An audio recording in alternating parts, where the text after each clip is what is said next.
Bueno, entonces, muy bien, en líneas a la asignatura Text Mining. Esta asignatura proporciona una introducción sistemática a una amplia gama de técnicas que permiten analizar texto. Son técnicas que permiten detectar patrones en el texto para ayudar a descubrir información útil para la toma de decisiones. Es una descripción genérica, pero se aterriza un poco más a través de los objetivos que corresponden a la comprensión de los fundamentos de text mining. Esto está muy relacionado con NLP. Ya text mining es un concepto un poquito más amplio, si uno quiere, ¿ya? Pero está, NLP podríamos entender que es casi un sinónimo, ¿ya? No son exactamente lo mismo porque text mining incluye algunos temas que no están dentro de NLP. Entonces, text mining es un poquito más amplio, ¿ya? Pero NLP está contenido dentro de text mining. Procesamiento de lenguaje natural, eso es NLP. Vamos a aplicar entonces técnicas de text mining para analizar colecciones de texto y vamos a diseñar. ¿Ya? Esa es la diferencia que tiene esta asignatura de nivel 500 con otras, digamos, que nosotros llegamos al nivel de diseño e implementación de técnicas nuevas. ¿Ya? Entonces, no es solo aplicar técnicas que ya se conocen, sino que tenerla o desarrollar la habilidad para poder diseñar nuevas técnicas o mejorar técnicas existentes. ¿Ya? Entonces, es el propósito objetivo 3, digamos, diseñar técnicas de text mining para satisfacer nuevos requerimientos de análisis. Eso es súper importante, porque no siempre para los problemas que nosotros vemos las técnicas existentes resuelven esos problemas. Entonces, muchas veces uno tiene que mejorar una técnica existente o bien crear una que sea nueva. Tiene 6 unidades temáticas, fundamentos de text mining, que es la que comenzamos hoy día, que son modelos de palabras, collocation, post-tax, net, etc. Son una serie de procesos básicos de texto y junto con algunas definiciones que vamos a usar a lo largo del curso. Eso es lo que es la primera unidad. Después, en la segunda unidad, vamos a ver modelos de tópicos. Entonces, vamos a ver la familia de modelos de tópicos más conocidos, incluyendo extensiones. LDA es la más conocida y vamos también a cubrir algunas extensiones a LDA. Eh, Casi esto va en orden cronológico a cómo se desarrolló el área. Que los fundamentos, que por donde partimos, que lo más básico son los cimientos de NLP y text mining, es lo que se desarrolló en los años 80, 90. Después los modelos de tópicos vienen en la década del 2000 y lo que viene ya después ya son los temas más avanzados. Entonces después venimos con representación de texto basado en aprendizaje automático, eso ya es Deep Learning, es decir, la década del 2010. Y procesamiento de texto con redes neuronales. Esas dos unidades, representación de texto y procesamiento de texto, están muy relacionadas. Entonces, en realidad, no sé si es tan claro cómo dividirlas, porque se utilizan muchas técnicas de redes neuronales para aprender representaciones de texto. Esos son los enfoques de la década del 2010. Y tareas NLP, que eso es algo que incluyo por primera vez en esta asignatura, que es súper importante, porque muchas de las conferencias más importantes en NLP, ya sea ACL o EMNLP, hay ciertas tareas específicas con las cuales uno trabaja de manera regular. Entonces hay data benchmark con las cuales uno realiza evaluación, hay ciertas formas específicas y métricas para evaluar tareas en NLP. Entonces lo que vamos a hacer ahí es enfocarnos en tareas específicas que típicamente se abordan en esta área.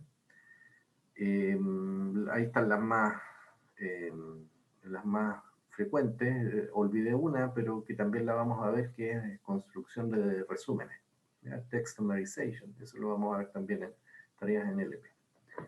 Y finalmente cierro con los temas más avanzados, que son procesamiento de texto basado en grafos y meta-learning para NLP.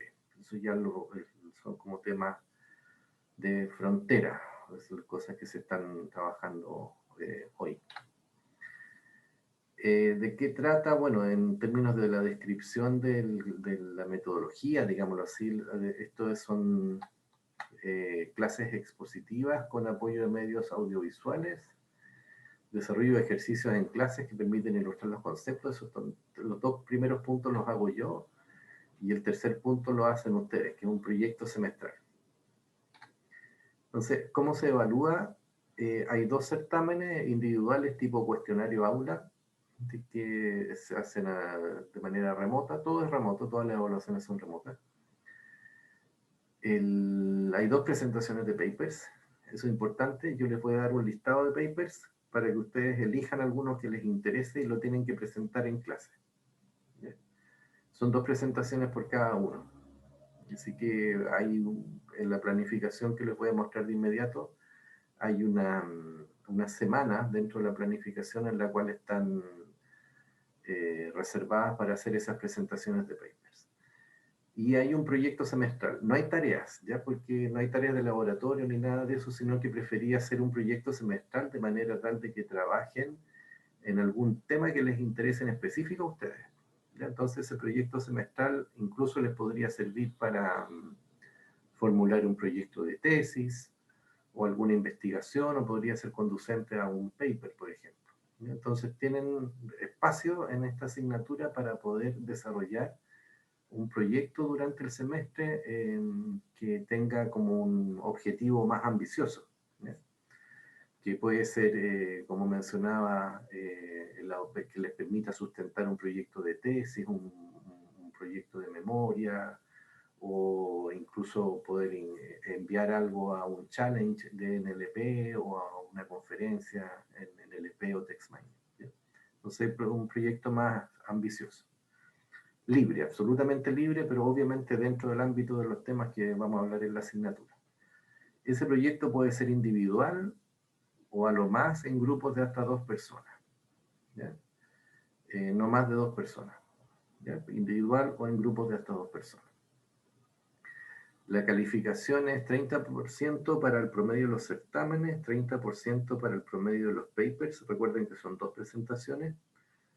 Y el proyecto se evalúa con el 40%. O sea, el proyecto es súper importante.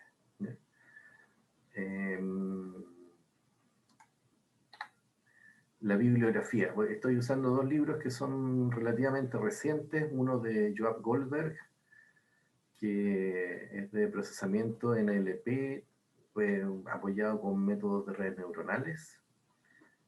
Se lo voy a compartir, ¿ya? Para que lo puedan ir mirando. Ese es del 2017.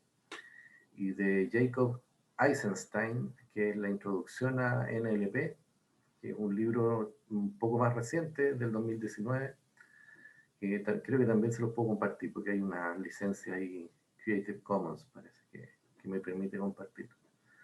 Voy a tener un canal de Discord, ¿ya? Eso es bien importante, en el cual les voy a compartir algunos materiales y en el cual también vamos a hacer las asignaciones de papers, ¿ya? Porque ustedes me van a manifestar el interés por presentar algún trabajo en específico y ahí yo se los voy a dejar registrado, ¿ya?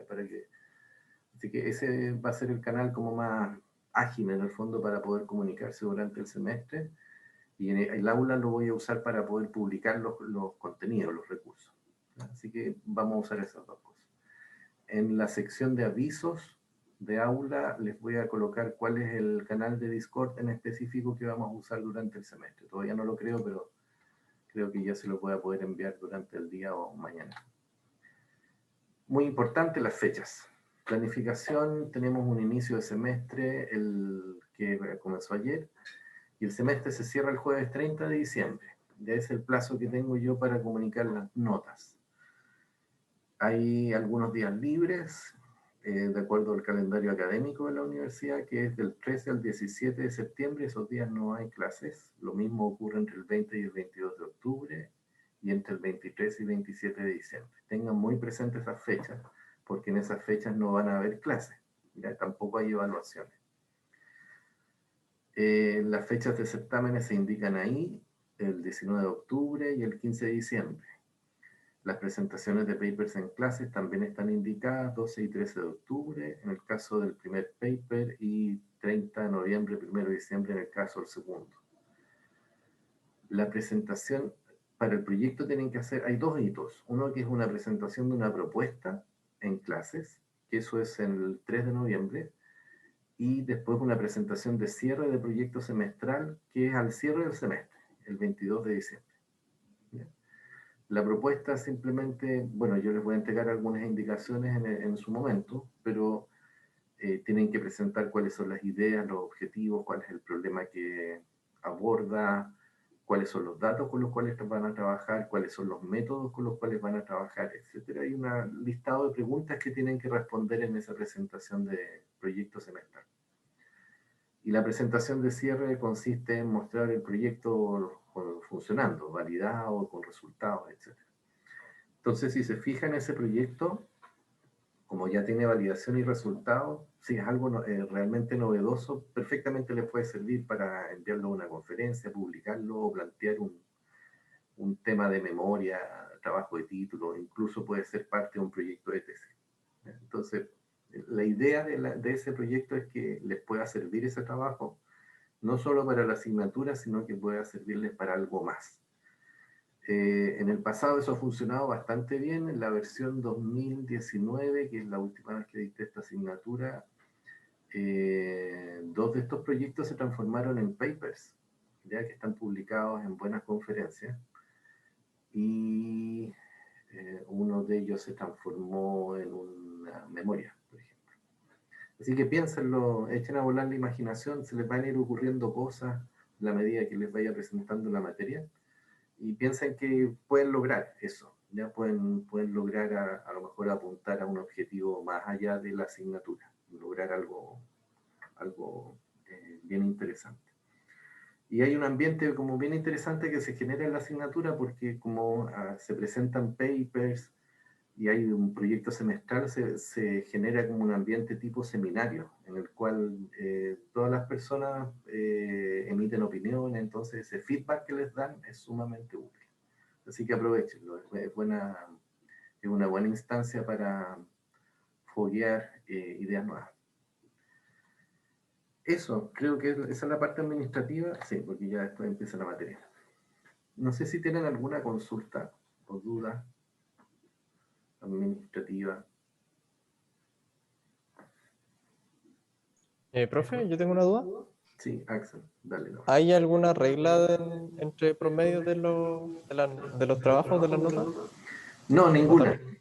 también? No hay mínimos ni nada de eso. Simplemente es un promedio con esos porcentajes que están Ah, impuestos. ya. Ya, gracias.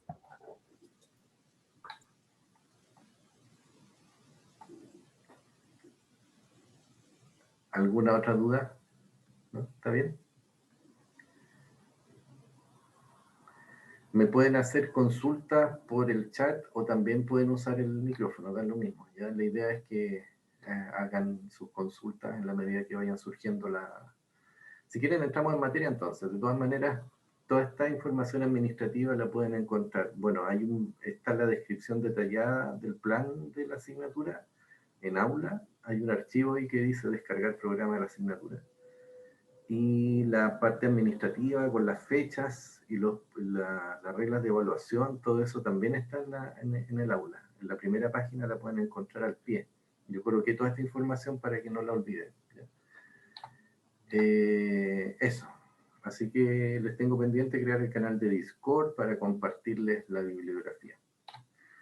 Comencemos con la materia. Entonces voy a partir por la unidad 1, que es Fundamentos de Text Mining. Entonces, primero les voy a presentar algunas leyes del texto, para que uno entienda que este tipo de datos tiene un comportamiento ligeramente distinto a otros tipos de datos, como las imágenes, los videos, etcétera. Entonces el texto tiene algunas particularidades que hacen que trabajar con él sea una tarea bien especial, ¿ya? La primera ley del texto que vamos a ver es la ley de Zipf, ya que se la debemos a George Kingsley Zipf, que escribió un libro por allá en el año 49, que se llama El comportamiento humano y el principio del mínimo esfuerzo. Entonces, en el principio del mínimo esfuerzo, según Zipf, rige prácticamente todos los conductas humanas, en la cual nosotros somos máquinas orgánicas, naturales, digamos, que frecuentemente estamos tratando de hacer lo siguiente, que es maximizar la utilidad minimizando los costos asociados. Eso siempre lo hacemos, o sea, queremos el máximo de beneficio ojalá gastando la menor cantidad de recursos. Y eso se nota en muchas de las huellas que nosotros dejamos. Por ejemplo, el texto es una huella del lenguaje. Y si uno mira el texto, por ejemplo, cuando uno trabaja con texto de la agencia Reuters, por ejemplo, si uno recuperara o analizara ese texto plano, el texto que aparece ahí, y ordenara las palabras de más frecuente a menos frecuente, se daría cuenta de que hay unas pocas palabras, que son las que aparecen acá, que tienen muchas apariciones. Por ejemplo, acá tenemos un poquito. Estas palabras que aparecen aquí están ordenadas por frecuencia. Entonces, lo que se indica en el eje Y es el número de ocurrencias en el dataset de noticias, en este caso. Así que dice, por ejemplo, aquí la palabra de aparece algo así como 14.000 y fracción. Noticias distintas, veces distintas. Y si yo miro la forma de esta curva, veo que baja rápidamente, ¿ya? Muy rápidamente, ¿ya? Entonces, hay muchas palabras que están en esta especie de cola larga de la distribución de frecuencia, que es la que tenemos acá, la distribución de frecuencia. ¿Qué es lo curioso de esto? Es que uno podría ver de que el grueso de la distribución de frecuencia se concentra en unas pocas palabras, que son usadas muy frecuentemente. Y la mayoría de las palabras son usadas muy pocas veces. Entonces, lo que tendemos los humanos a hacer es a comunicar un determinado contenido usando la menor cantidad posible de palabras. ¿Ya? Y eso es lo que explica que surja esto que está acá. Que hay algunas palabras que se tienden a repetir mucho en el texto. Y la mayoría de las palabras tienden a ocurrir con una frecuencia muy baja. Exactamente, Lucas. Las primeras palabras que están acá son stop words, ¿sí? Son palabras que uno considera que no tienen contenido por sí mismas, sino que en realidad son palabras que existen en el lenguaje porque denotan alguna funcionalidad. Tienen una funcionalidad gramatical, por ejemplo, son conectores, son preposiciones, conjunciones. Entonces, tiende a ocurrir de que esas palabras que no denotan contenido por sí mismas son las que más se usan. Entonces, el lenguaje obedece a este principio de mínimo esfuerzo, en el cual uno tiende a usar unas pocas palabras muchas veces y la mayoría de las palabras que son más descriptivas se usan muy pocas veces, son muy escasas. Lo mismo ocurre con consultas. Si yo miro un motor de búsqueda y recupero todas las consultas que se formulan a ese motor de búsqueda y ordeno las palabras que se usan en las consultas por frecuencia, también puedo ver esto. De hecho, este es un gráfico que me tocó armar a mí hace un tiempo con el query log de AOL y se veía un patrón muy parecido. Aquí tenemos una eje log, ya logarítmico, porque si yo miro el primer gráfico no está en eje logarítmico, porque está en escala lineal. Pero si yo en realidad lo transformo a eje logarítmico, aparece esta especie como de curva o recta, una especie, uno podría aproximar esto por una recta con pendiente negativa. Eso es lo que pasa. Entonces, hay unas pocas palabras que se usan en las consultas que tienden a usarse muchas veces. Entonces, ¿por qué esto es importante? Porque lo que me está diciendo este gráfico es precisamente el principio del mínimo esfuerzo, que es que no es solo porque las palabras cumplen un rol funcional en el texto que aparecen muchas veces, sino que cuando yo quiero designar un contenido, también utilizo algunas palabras muchas veces. Es súper curioso, porque uno podría decir, bueno, las stopwords en realidad aparecen ahí porque tienen una función en el texto.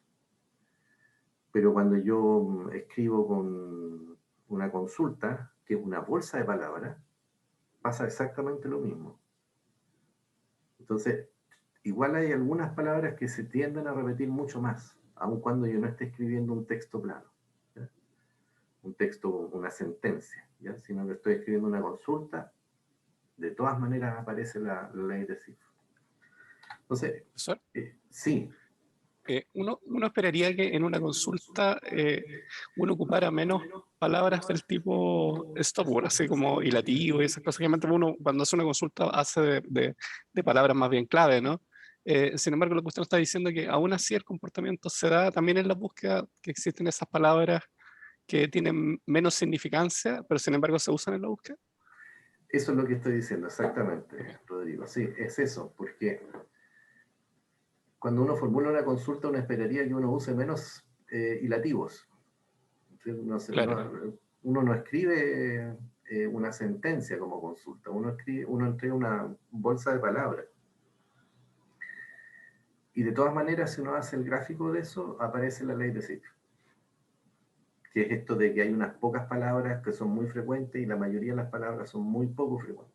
De todas maneras surge. Entonces no es una particularidad de las sentencias, sino que es una regla general que aplica al texto en general.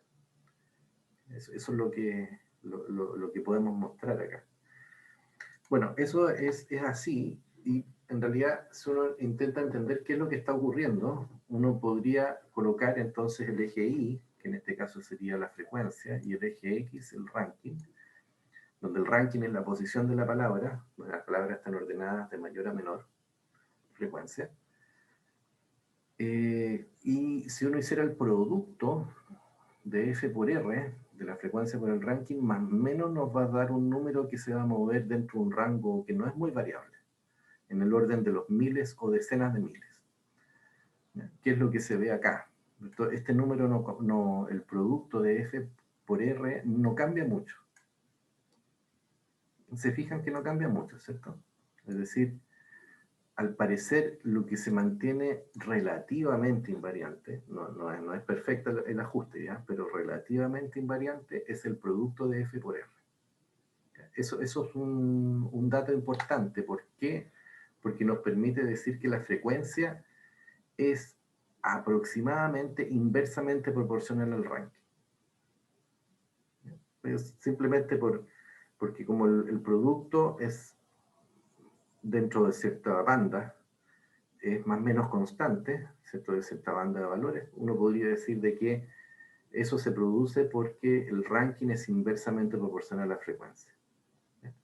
Entonces, esa primera observación de la ley de Zipf nos permite a nosotros decir algo un poco más preciso, que es que si uno pudiera, en esta curva que está acá, calcular cuál es la pendiente en el eje logaritmo, log-log, ¿no es cierto? Log de frecuencia y log de ranking, log en base 10. La pendiente, que es un número negativo. Esa pendiente en la curva log-log yo la voy a representar con un parámetro, que es un parámetro que depende del texto, ¿ya? Y entonces yo podría hacer lo siguiente, yo podría decir que la frecuencia es inversamente proporcional a 1 dividido por el R elevado a este parámetro, el parámetro θ. ¿Ya? Okay. Ya. Si yo quisiera hacer la igualdad, en realidad, tengo que expresarlo de la siguiente manera. Es decir, esa relación se transforma en una igualdad si es que yo utilizo esta ecuación que está acá, donde n es el número de tokens del texto. Tokens son los strings delimitados por espacio en blanco. ¿Ya? Entonces, si yo cuento el número de tokens en el texto y lo divido por r elevado a θ y multiplicado por h sub b de θ, este h sub b es el número armónico. ¿Ya? El v es indica el vocabulario. Entonces, es una función del parámetro de decaimiento, digamos así, de la ley de Zipf. Que si ese parámetro es más o menos cercano a 1, aproximado a 1, ese h de b se puede aproximar por el logaritmo de n. ¿Qué es lo que es el h de b? es la sumatoria de los elementos que componen la serie armónica. Entonces, si yo sumo el 1 dividido por j elevado al parámetro altita sobre el b, v corta, ¿no es cierto? El b corta. El j se mueve, lo que indica el j es la palabra 1, la palabra 2, la palabra 3. Entonces, hay b palabras, donde b indica vocabulario. Si yo sumo entonces 1 dividido por j elevado a tita, me da este h sub b, ¿ya? Que es un número, ¿ya? Una constante, un escalar. Que si este parámetro es cercano a 1, ¿ya? Se puede aproximar por el logaritmo de n, que es una expresión bastante sencilla para trabajar, ¿no es cierto? El logaritmo en base 10 en base 2, perdón, el logaritmo en base 2 de n, donde n es el número de tokens del texto.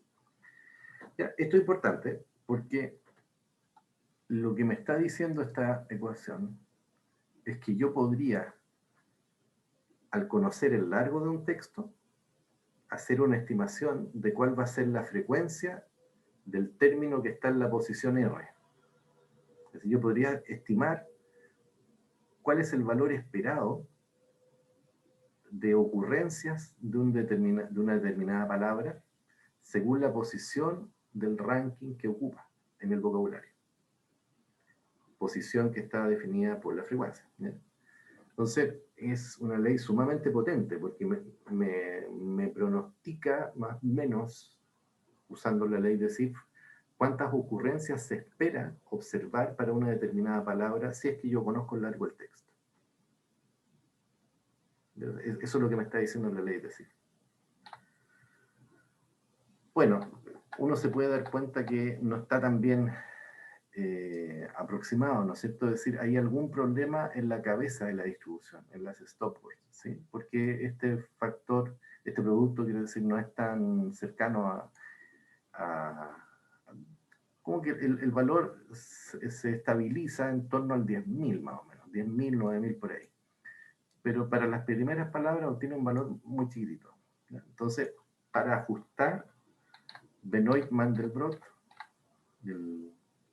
que trabajó fuertemente en fractales, ¿no es cierto? Benoit Mandelbrot hizo un ajuste de la ley de Zipf para la parte de arriba, para la cabeza, digamos, de la distribución, que es la que está acá, de manera tal de que tuviera una mejor capacidad predictiva la ley de lo que efectivamente se está observando en los datos. Y este ajuste lo hizo sobre un corpus que se llama el corpus Brown, que es uno de los primeros corpus que trabajan a gran escala. Es un corpus que está escrito en inglés con 1 millón de mensajes electrónicos, digamos, del año 61, estamos hablando de esa época, en donde se hace este ajuste sobre ese corpus de enorme tamaño, de 1 millón de palabras. Un texto, un corpus que tiene 1 millón de tokens, digámoslo así, ¿ya?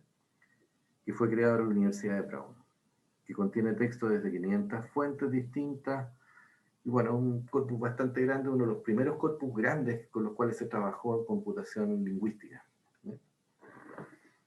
A partir de ese texto, entonces, hizo unos ajustes. Dice, en realidad, la ley de Zipf se rige según el logaritmo de la frecuencia. Y es igual al logaritmo de un parámetro P menos el parámetro de decaimiento multiplicado por el logaritmo del ranking más un segundo parámetro que es ρ. Y esos son los parámetros que se ajustan, según Mandelbrot. El parámetro P se ajusta y el parámetro ρ se ajusta al corpus en específico. En el caso de Brown, el ajuste que le dio es para P 10 a la 5 y para ρ 10 a la 2. ¿Ya? Y eso le hace un ajuste mucho mejor que la ley original. Eso básicamente. Y ese hoy en día es la ley de Zipf. ¿Ya? Es la ley en realidad con el ajuste de Mandelbrot, ¿ya? Que es la que se muestra acá. Bueno, ¿qué es lo que nos muestra la ley de Zipf? Nos muestra que existen algunas palabras que tienen mucha importancia, pero que no son las más frecuentes, porque esas palabras que son muy frecuentes efectivamente tienen poca capacidad discriminativa. Es decir, si yo uso una palabra muchas veces, es muy difícil que yo esa palabra me permita distinguir entre distintos documentos, por ejemplo. Entonces, pierden capacidad discriminativa y descriptiva las palabras que son muy frecuentes. Las que son muy poco frecuentes tampoco son buenos descriptores de contenido, porque son tan poco frecuentes que en realidad uno las puede interpretar desde el punto de vista de la distribución como si fueran outliers. Entonces, lo interesante pasa justo en el medio, que es lo que nosotros conocemos como keywords. ¿Sí? Las palabras que realmente describen contenido no son ni muy frecuentes, ni tampoco son tan poco frecuentes. Es decir, esta zona que está en el medio es la que efectivamente a nosotros nos interesa. Esta curva que está aquí, que parece que es una especie de gaussiana, es la curva de interés o de importancia de las palabras. Entonces, en la medida que las palabras están más al medio de la distribución de ZIP, son más relevantes. En la medida que se acercan a los extremos, ya seas más cerca de las stopwords o de los outliers, pierden relevancia en términos de capacidad descriptiva.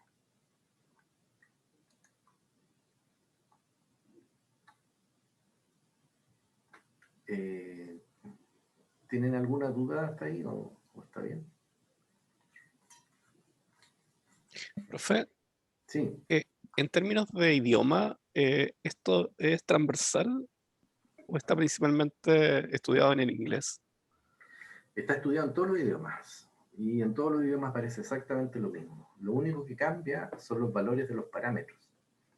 Que hay algunos idiomas que son más verbosos que otros. Y eso hace que los valores de los parámetros que están acá sean distintos. ¿Ya? Pero la ley general se mantiene. Siempre se puede ajustar de esta forma. ¿Ya? Pero son estos parámetros los que se ajustan en específico y cambian un poquito dependiendo de si es un idioma de raíz anglosajona o de raíz latina. ¿Ya? Los idiomas que tienen raíz latina son mucho más verbosos y por lo tanto tienen más palabras que tienen poco uso. Así que son de colas un poco más largas. Y por lo tanto pasa de que decaen un poquito más lento, ¿sí? Porque aparece una cola al final que es un poco más pronunciada. En el caso de los idiomas de raíz anglosajona son más precisos, tienen menos palabras polisémicas, es decir, que tienen distintos significados, y tienden a usar menos palabras ambiguas. Y por lo tanto hay más keywords generalmente, ¿ya?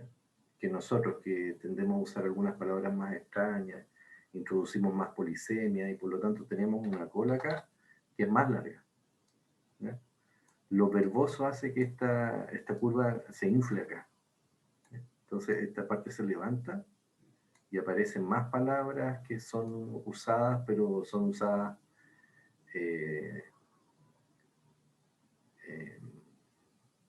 de manera, son usadas con poca frecuencia. Así que eso nos pasa a nosotros por ser más verbosos. ¿Sí? Pero sí, la ley se cumple en todos los idiomas. Hay una segunda ley súper importante que se llama la ley de Hibbs, ¿ya? No confundir con la ley de Sips, sino que la ley de Hibbs, que se identificó en el año 78, ya tiene unos buenos años. ¿Qué es esta? Que son las palabras del vocabulario. Es decir, porque la ley de ZIP es para tokens, ¿no es cierto? Es decir, yo ordeno, pero la frecuencia tiene que ver con el número de apariciones de cada palabra en un texto. En el caso de la ley de Hibbs, que es la que les estoy mostrando acá, lo que yo voy a colocar en el eje X es el número de palabras del texto, es decir, el largo del texto, y lo que voy a colocar en el eje Y es el número de palabras distintas, es decir, el tamaño del vocabulario. Se ha mostrado, dependiendo de si el idioma es más o menos verboso, que el crecimiento que tiene el vocabulario en relación con el crecimiento del texto, medido el número de tokens, tiene un comportamiento sublineal. comportamiento sublineal, que aquí no se nota mucho porque está como corrido el eje X, ¿lo ven? Tiene aquí estamos en el 1000 y aquí estamos en el 50, pero en realidad esto que está aquí es sublineal. Y ese coeficiente es K por N, donde N es el número de tokens, elevado a beta, donde beta es este parámetro que hace que sea sublineal, ¿no es cierto? Es decir, es N elevado a 0,6, 0,5, 0,4. En la medida que el beta es más grande, que es más cerca del crecimiento lineal. Si fuera lineal, es decir, si el crecimiento del vocabulario fuera lineal, eso quiere decir de que todas las palabras que usamos son distintas. ¿Ya? Y eso obviamente no ocurre. Siempre hay repetición de palabras. Entonces, naturalmente tiene que ser sublineal. ¿Cuán sublineal es? Eso está determinado por cuán verboso es el idioma que estemos analizando. En la medida que es más verboso, el beta es más grande. Es decir, crece más rápido el vocabulario. En la medida que el idioma es más pobre, tiene menos palabras, o eventualmente es más preciso, más técnico, ¿verdad? Hay distintas situaciones que pueden explicar esto. El crecimiento es más lento. Es decir, cuesta más encontrar nuevas palabras aun cuando yo aumente mucho el tamaño del texto. ¿Ya? Esto es re importante, porque yo podría hacer una estimación del tamaño del vocabulario, es decir, del número de palabras distintas que voy a observar conociendo el largo del texto. Por ejemplo, para un texto con 10.000 tokens, yo podría hacer esta estimación. Más o menos se espera de que yo encuentre algo así como unas 260 palabras distintas. Es decir, el vocabulario no va a ser muy grande. Sebastián, sí, cuéntame. Profesor, una consulta, ¿y eso es independiente del contexto del texto? No, es dependiente de muchos factores. Por ejemplo, en Twitter, las leyes de Hibbs son con betas más chicos, ¿ya? Porque es un lenguaje más coloquial y hay mucha más redundancia que en un contexto que es más académico, por ejemplo, donde hay un esfuerzo por usar mejor el lenguaje, entonces ahí sí aparecen más palabras distintas. Entonces el contexto sí, no es solo el idioma, tiene razón en lo que indica, sino que también el contexto en el cual se usa ese idioma. Eso, así que efectivamente el contexto es otro factor que determina el contexto de uso. Entonces, es importante esta ley porque si yo conozco el largo de un texto, podría entonces inferir cuál va a ser el número esperado de palabras distintas que voy a observar en ese texto. ¿Por qué es importante eso?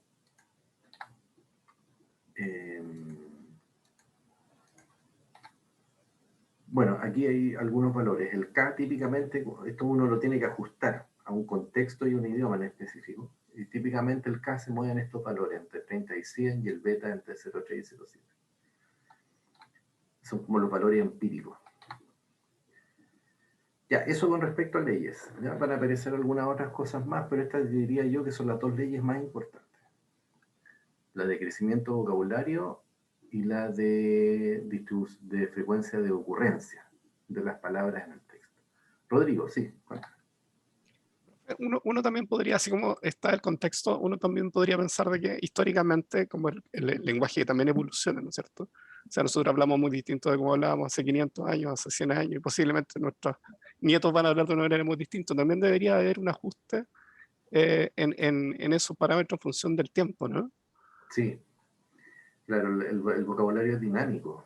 Entonces, si tú haces un ajuste, hay ciertas palabras que se pierden y otras palabras que van apareciendo. Y eso va a hacer que en el tiempo, si haces un análisis de Hibbs, efectivamente los betas puedan ir cambiando, puedan representarse esos parámetros como una función del tiempo. ¿Sí? Eso es súper interesante de mirar. No he visto estudios de eso, pero ocurre, efectivamente ocurre eso, digamos. Los vocabularios son dinámicos y por lo tanto uno puede esperar de que esos vocabularios se compacten o se extiendan en el tiempo. y tengan distintas dinámicas dependiendo del contexto y del idioma. Y eso es bien interesante de mirar en un estudio analítico. O sea, igual uno podría hacer a lo mejor una conjetura, pero una proyección en el futuro de qué tamaño podría tener el vocabulario que podríamos usar. Sí, sí, se podría hacer. Sí, sí. Claro, es interesante ese punto de vista, de mirar la dinámica del lenguaje. Súper interesante. Vamos a ver algo que está relacionado con eso, que utiliza un modelo que se llama modelos de tópicos dinámicos, ¿sí? En donde mediante un modelo nosotros analizamos las dinámicas de los vocabularios. Eso lo hacemos en la unidad 2, donde vemos modelos de tópicos, ¿ya? Entonces ahí aparece eso. Claro, pero también se podría hacer de esta manera, se podría hacer un ajuste, parcelando los datos y haciendo los ajustes de estas curvas eh, por ciertos periodos para ver cómo van cambiando los parámetros de la ley de Gibbs. Sí, eso es interesante, mirar. Ya, bueno, en la parte más operativa, lo que nosotros vamos a hacer, bueno, lo que generalmente queremos hacer, ¿no es cierto?, es procesar un texto. Entonces queremos extraer información desde un texto para darle soporte a alguna herramienta de software o para tomar una decisión o bien para aprender de qué me habla el texto. Entonces, para procesar el texto, uno define un pipeline NLP. Un pipeline NLP. Que esto es una lista de distintas tareas o módulos que procesan el texto extrayendo información que es valiosa. Este pipe que está acá es un pipe probablemente clásico, ¿ya? En el cual lo primero que podemos observar es que no existe un pipe universal, canónico, digamos así.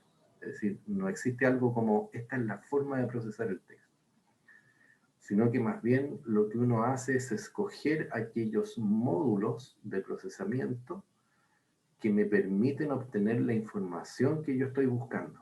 Entonces son ad hoc, yo diseño el pipeline dependiendo de los requerimientos que estoy manejando. Ahora, hay algunos pipes que son más frecuentes que otros. De hecho, vamos a ver algunos pronto. Este es un pipe de recuperación de información, que es una parte de text mining. ¿No sé? Recuperación de información es formular una consulta sobre una colección de documentos y recuperar documentos relevantes.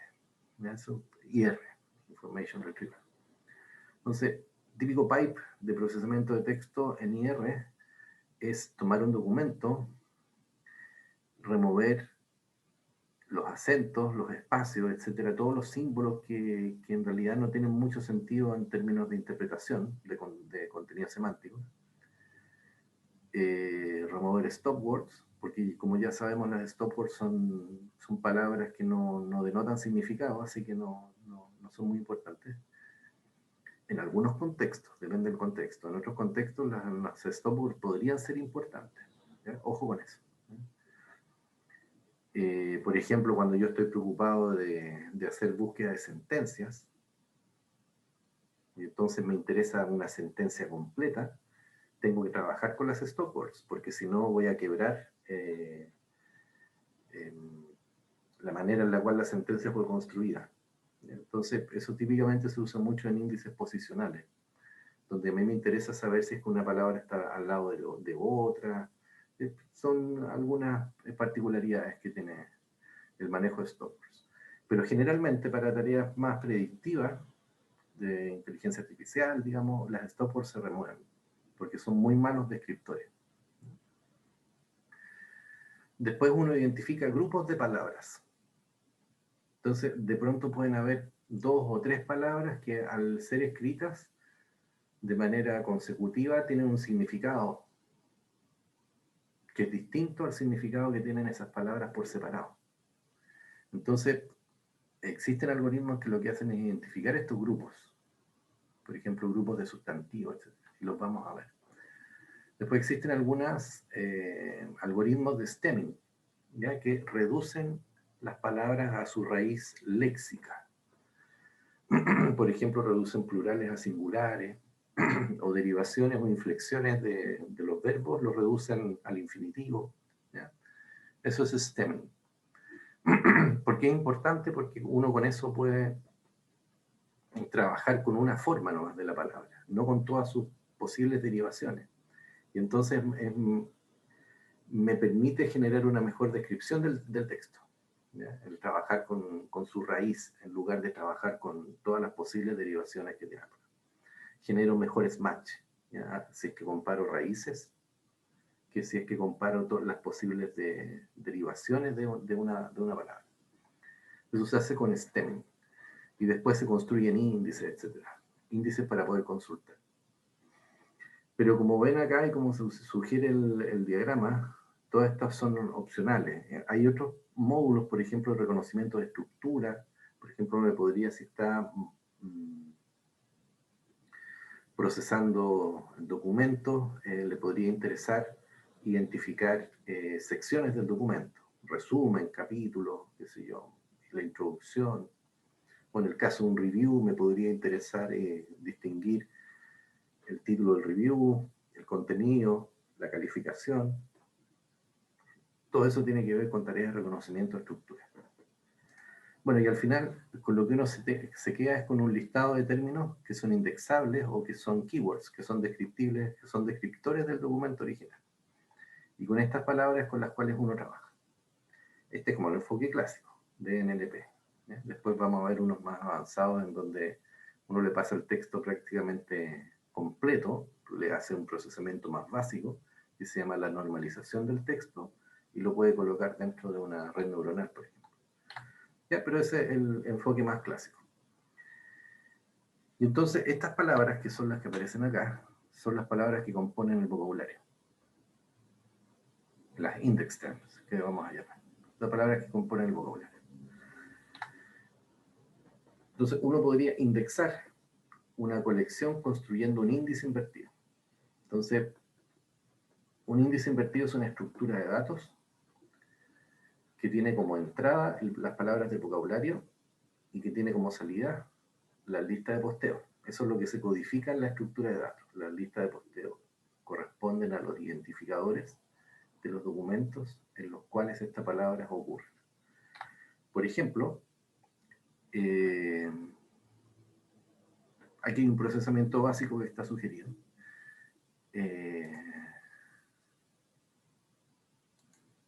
Tomo los documentos, 3 documentos en específico, los proceso, les remuevo las stop words,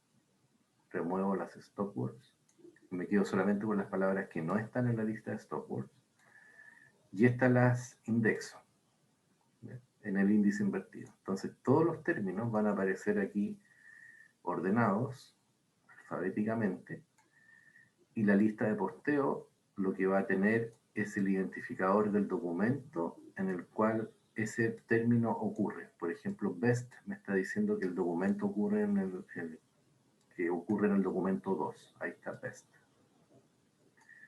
O blue ocurre en el documento 1 y en el 3. Esta estructura es sumamente útil, digamos, porque si uno quiere hacer después una consulta de recuperación de información, bag of words, sobre la colección, uno puede intersectar las listas de posteo. Entonces, supongan ustedes de que hacen la consulta Blue Sky. Hay 2 palabras. Eso se llama una consulta bag of words. ¿Ya? Una bolsa de palabras, donde el orden no importa. Lo que tendría yo que hacer entonces para procesar esta consulta en un motor de búsqueda sería buscar la lista de posteo de Blue y buscar la lista de posteo de Sky.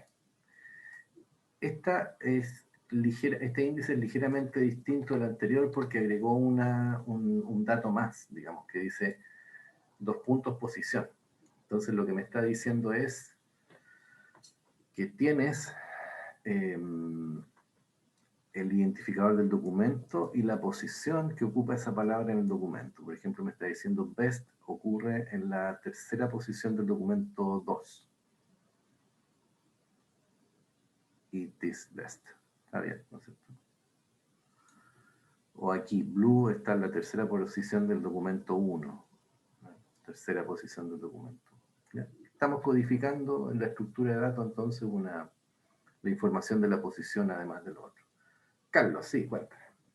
Sí, tengo dos consultas. La primera, estoy viendo que este índice invertido tiene una limitación en cuanto no considera repetición de palabras del documento, ¿no? Claro. Y la otra es que, bueno, me queda la duda ahí, ¿cuándo es importante considerar esa repetición de palabras? Sí. Claro, después, esto es solamente para recuperar los objetos, los documentos que contienen las palabras de la consulta. Entonces se llama la fase de recuperación.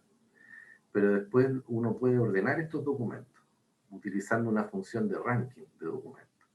Y en esa función de ranking entran a jugar estas características, como por ejemplo cuántas veces se repite la palabra en el documento.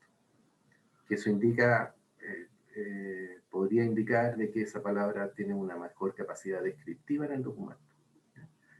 Pero este índice solamente se ocupa para recuperar los documentos que contienen las palabras de la consulta. Después hay que ordenarlos, ¿ya? Así que en el fondo estos documentos que se recuperan acá están desordenados. Después hay que preocuparse de ordenarlos. Sebastián, sí, dale nomás. Y otra consulta.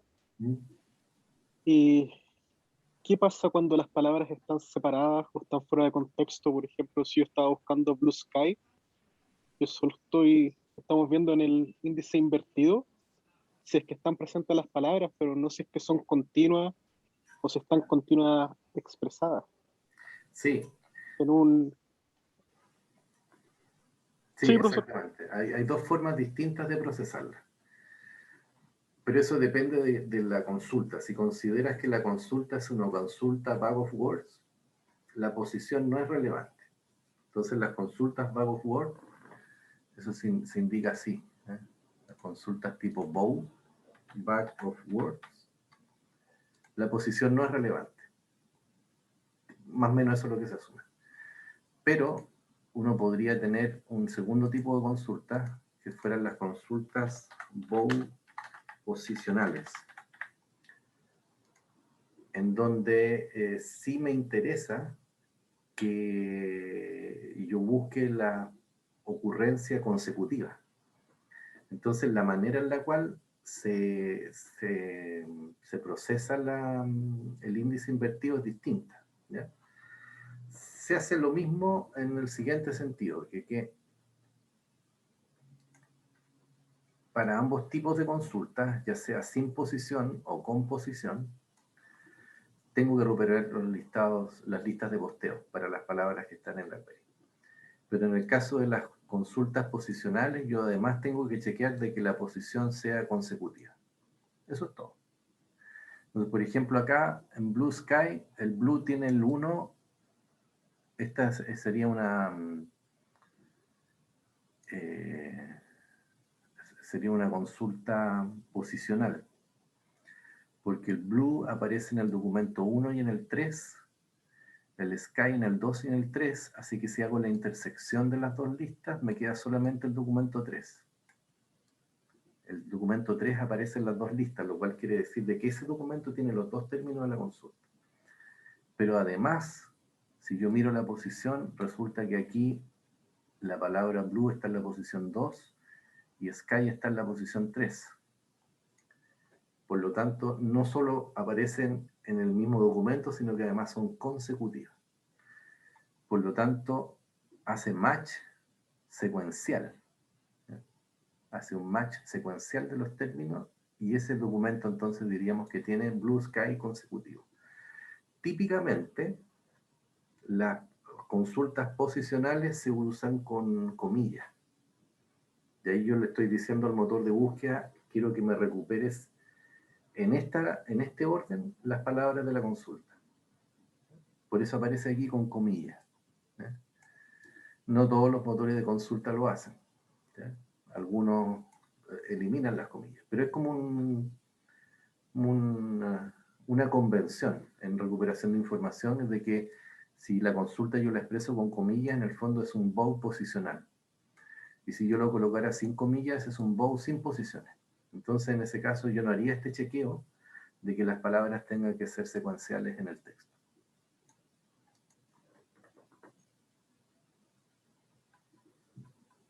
¿Sí? ¿Quedó claro? Sí, muchas gracias. Genial.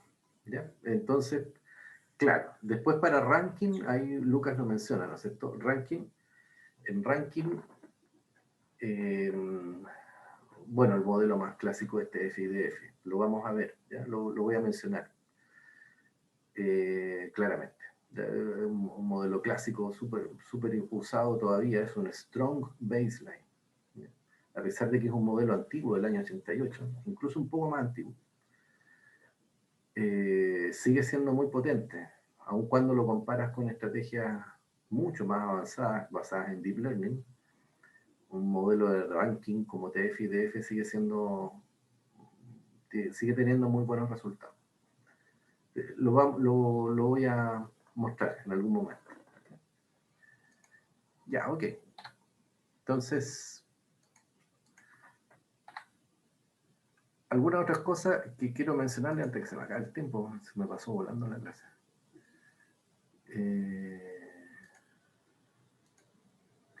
Diferencia entre idiomas. ¿Ya? Chino, el tema de los n-gramas es súper importante. Bueno, no he mencionado lo que es un n-grama, pero mencioné lo que eran los noun groups, es decir, de estas palabras que son compuestas. Es decir, una palabra está compuesta de 2 o más tokens, ¿ya? Entonces, eso aparece mucho en nuestro idioma, pero también aparece en el chino, por ejemplo, tiene una connotación absolutamente distinta. Porque esos 2 símbolos que aparecen ahí tienen un significado distinto por el hecho de escribirse juntos. Entonces, el significado cambia por el hecho de que se escriben de manera consecutiva. Así que todo lo que hemos hablado, de lo que les he presentado de procesamiento, tiene que ser distinto en el chino. No puedo simplemente tokenizar. Tengo que trabajar de otra manera ahí. Es por esa razón, probablemente, entre otras, estas razones culturales, que los motores de búsqueda occidentales nunca lograron entrar también en Asia en general, ¿ya? En China, en Japón, por ejemplo, etc. Porque la manera en la cual se procesa el texto es culturalmente distinta. Entonces, las técnicas que estaban desarrolladas para nuestro idioma, idiomas ya sean anglosajones o de raíz latina, cambian muchísimo si es que uno se mueve hacia. Y hay que volver a pensar en cómo se tokeniza, en cómo se desambigua, es todo un tema distinto. Si uno se mete en el tema del japonés, es más difícil aún, porque el japonés tiene símbolos que vienen del chino, pero están mezclados con alfabeto occidental, digámoslo así, ¿ya? Así que hay como una mezcla. Entonces, cuando uno analiza el texto en japonés, uno ve algunos símbolos como los que están acá, y además ve algunos de los que vienen de acá. Y está absolutamente todo combinado. Muy difícil de procesar. Y si uno ve el árabe, cambia el sentido de lectura. Es decir, la manera en la cual uno procesa secuencialmente el texto, por ejemplo, en el idioma español, que es de izquierda a derecha, en el árabe es al revés. Es de derecha a izquierda. Y entonces uno tiene que procesar el texto en una computadora de atrás para adelante, si es que quiere hacer procesamiento secuencial de texto. Con la siguiente, con el siguiente cuidado, que es que los números arábicos se leen de izquierda a derecha. Entonces uno comienza desde atrás, pero cuando se encuentra con un número tiene que leer hacia adelante y después continuar. Y después leer hacia adelante y después continuar. Entonces el sentido de lectura va de atrás hacia adelante de acuerdo a nuestra convención, pero los números se leen de izquierda a derecha. Así que hay unos sentidos de lectura que están al revés.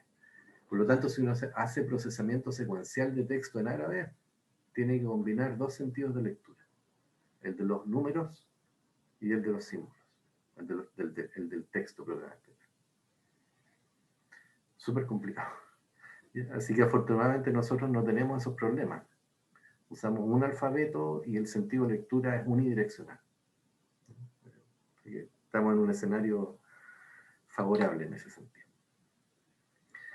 Bueno, quizás una de las últimas cosas que les voy a mostrar en la clase de hoy, procesamiento de texto en términos de stopwords. Ahí pueden ver un listado de stopwords en inglés, otro en español.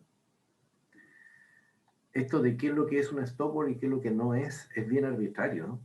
¿Sí? Los lingüistas en realidad se dedican a pensar en este tipo de cosas y agregan algunas palabras como stopwords y eliminan otras, y en realidad el contexto tiene mucho que ver también. En algunos contextos algunas palabras no van a ser stopwords, van a ser muy importantes, y en otros sí. Entonces estas listas estáticas de stopwords en realidad son un problema, ¿ya? Porque son estáticas, como menciono, y además son construidas por un grupo de expertos, entonces tienen sesgos. Pero bueno, es un recurso que uno debe usar. Y lo último que les voy a mencionar es stemming, ¿ya? Entonces, stemming, ahí hay un ejemplo. Entonces tenemos ese texto y abajo hay 3 algoritmos de stemming, que lo que hacen es reducir las palabras, trabajan a nivel de palabras. Entonces toman el texto y para cada una de las palabras aplican el algoritmo. Entonces trabaja a nivel de el algoritmo trabaja a nivel de palabras. El algoritmo más famoso es el de Porter. Hay otros, Lancaster, Lovin, Spice, etc. Hay varios. Pero Porter probablemente el más famoso porque es más claro su interpretación de qué es lo que trató de hacer Porter. Si se fijan, los resultados no son muy buenos. ¿Ya? Es decir, no siempre reduce a una raíz que efectivamente coincida con una raíz léxica. En algunos casos me queda un prefijo de una palabra que no tiene sentido, digamos. ¿Ya? Por ejemplo acá, el visible sin el E, digamos, análisis sin la S. ¿Por qué ocurre eso? Porque el algoritmo de Porter para stemming es un algoritmo que está basado en reglas de reducción de sufijos a nivel de palabras, que está inspirado por lo siguiente, que si uno aplica ciertas reglas gramaticales en reversa, uno podría retroceder desde un plural a un singular, por ejemplo. Entonces, se pueden remover plurales aplicando las reglas que aparecen ahí, y hay otras reglas que tienen que ver con otras reglas gramaticales que pueden ser usadas para reducir desde sufijos a raíz, al stem de la palabra, ¿no es cierto?, a la raíz léxica. Pero se equivocan. Estas reglas no son universales, es decir, en algunas palabras efectivamente esto va a generar falsos positivos o malas reducciones, digamos, generando palabras que realmente no pertenecen a un vocabulario. Aún así, igual se usa, porque si yo aplico consistentemente estas reglas, entonces me va a generar una clase de equivalencia de palabras que tienen significado cercano, ¿ya? Entonces se usa mucho en construcción de índices invertidos. Se usa mucho en construcción de índices invertidos, todavía, el stemming. No así en análisis predictivo, por ejemplo, en Machine Learning, basado en texto, no se usa mucho stemming, porque te introduce estas palabras que en realidad no tienen mucho sentido. Entonces, bueno, una librería se llama NLTK, Natural Language Toolkit, que es una librería de Python. La pueden usar ahí para poder ver cómo funciona el Porter Stemmer. Y ahí van a ver, hay un ejemplo simple que les permite ver cómo funciona este algoritmo para ese listado de palabras, por ejemplo.